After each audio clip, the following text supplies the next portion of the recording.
సద్విమర్శ విశ్లేషణ జ్ఞానాన్ని ఆవిష్కరిస్తుంది.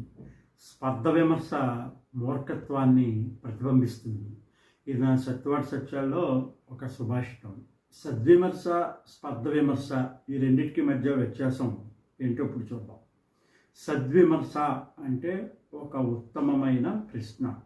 ఆ ఉత్తమమైన ప్రశ్నకి ఒక మంచి లక్షణాలు, ప్రత్యేక కారణాలు, ఆ తప్పప్పుల్ని ఉత్తమ విశ్లేషణగా, విమర్శగా మేధావులు సైతం ఆకట్టుకునేలా ఉంటుంది.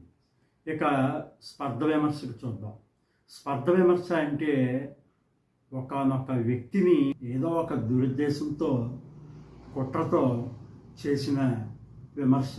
ఎవరైతే స్పర్ధ విమర్శ చేస్తున్నారో వాళ్ళ మూర్ఖత్వాన్ని ప్రతిబింబిస్తుంది. ఇది కరెక్ట్గా, ఇది నిజమే, ఇది ఒక స్పర్ధతో చేసిన విమర్శ అని అందరికీ ఇట్టే తెలిసిపోతుంది.